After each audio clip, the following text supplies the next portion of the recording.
to rest as Real Madrid travel to the Dragons Den for a place in the semi-final. Good morning and welcome to another exciting edition of Sports Trip. I am Olujimi Dare-Ogun saying welcome to the show. Is your heart racing because your MTN line is blocked? You can't make calls. You can't receive calls.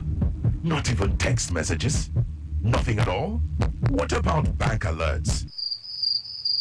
All these happened because you haven't linked your NIN to your MTN line. Unblock your MTN line today by linking it to your NIN. Rush to any nearby MTN store or agent. If you don't have your NIN yet, no problem. Simply go to any nearby NIMC office to get your NIN. MTN. What are we doing today? Is your heart racing because your MTN line is blocked? You can't make calls. You can't receive calls. Not even text messages. Nothing at all? What about bank alerts? All these happened because you haven't linked your NIN to your MTN line. Unblock your MTN line today by linking it to your NIN. Rush to any nearby MTN store or agent. If you don't have your NIN yet, no problem. Simply go to any nearby NIMC office to get your NIN. MTN. What are we doing today?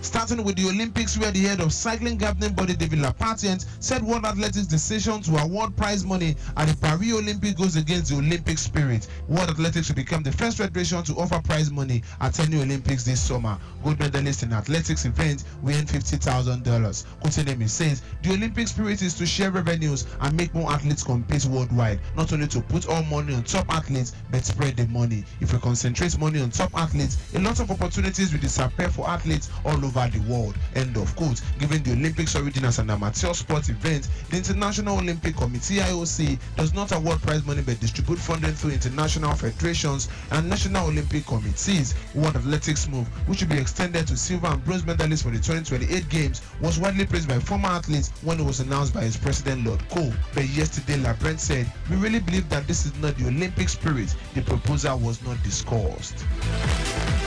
To tennis, Rafael Nadal enjoyed a winning start at the Barcelona Open as a return from another long-time injury in what could be the final year before retirement. The 22-time Grand Slam champion, who turned 38 in June, won 6-2, 6-3 against inexperienced Italian Fabio Coboli in their first round match on Tuesday. Now ranked 644th, Nadal was playing for the first time since January because of hip injury and abdominal issues. Yeah, I tried a lot of times in my career. It's true that every time is more difficult, and especially when you are in advanced age, it makes the things even tougher. No, but yeah, I am going through tough moments, but at the same time, when I am able to be on the tour for a few days and practice with the guys, and then be able to compete a little bit, means a lot to me, and still enough enjoyable to keep doing. Nadal has indicated 2024 is likely to be his last as a professional player. The win was a positive step, if somewhat straightforward assignment, as the record for 10-time champions aim to return to Roland Garros next month. But before then, Nadal will face a tougher opponent next in Australian world number 11 Alex de Minaur. Meanwhile, Deontay Wilder says he's 90% sure a fight with Anthony Joshua will happen in the future.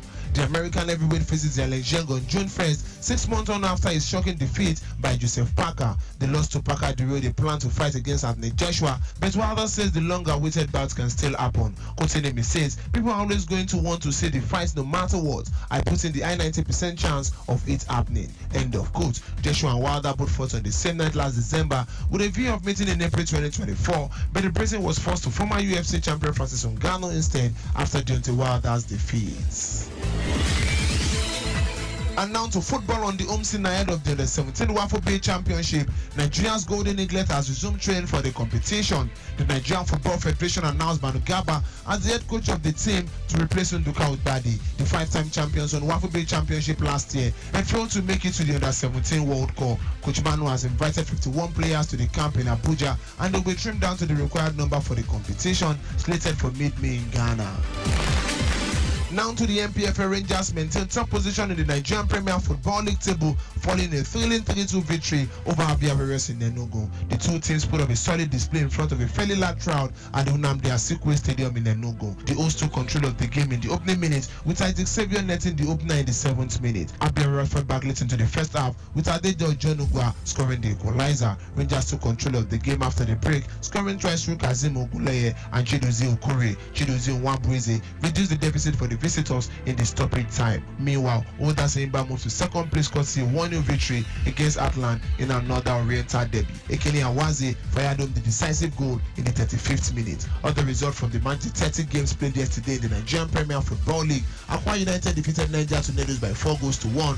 Bendel Insurance defeated Kano Pillars by 2-1. Bayelsa United and Katsina United played a 1-1 draw. Sporting Lagos defeated Sunshine Stars by 1-0. Kwara United away from home defeated Gombe United by 2-1, and Rivers United defeated Plateau United by 3-0. Still to come is how Barcelona threw away a 4-2 lead and got knocked out of the UEFA Champions League on 6-4 on aggregate. Is your heart racing because your MTN line is blocked? You can't make calls. You can't receive calls. Not even text messages. Nothing at all? What about bank alerts? All these happened because you haven't linked your NIN to your MTN line. Unblock your MTN line today by linking it to your NIN. Rush to any nearby MTN store or agent. If you don't have your NIN yet, no problem. Simply go to any nearby NIMC office to get your NIN. MTN. What are we doing today?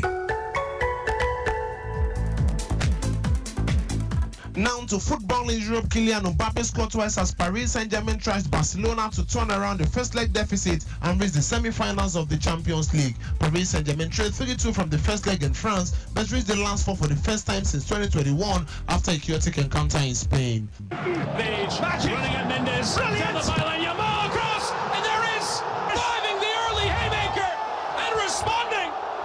And now Dembele, low through the area, Mbappe was there, and on the back post it's slammed home by Dembele. Dembele places it, it will stand. Is Vitinha! He's done it again! A goal the first leg and a thunderbolt! It's Kylian Mbappe! The man has given Paris Saint-Germain the aggregate lead. Complete coolness from Mbappe. And Mbappe Saint-Germain into the semi-final. Mbappe in his last dance with the club with the decisive goal. Paris Saint-Germain will now play against Borussia Dortmund, who is the Champions League semi-final for the first time in 11 years after producing a superb second-half comeback to beat Atletico Madrid 5-4 on aggregate.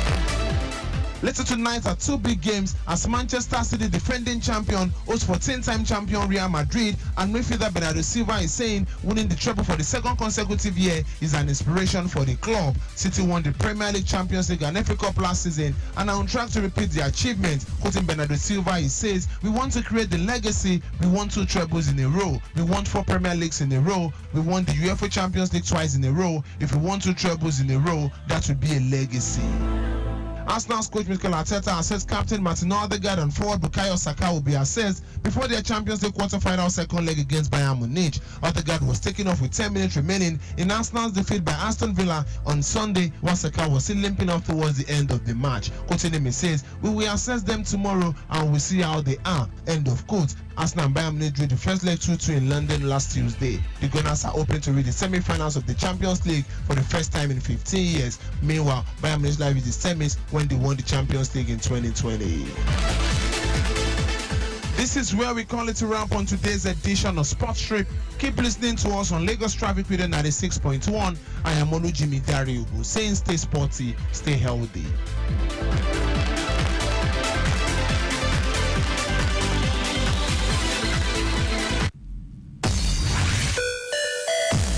One dial gets you locked down all day, all time with that traffic report.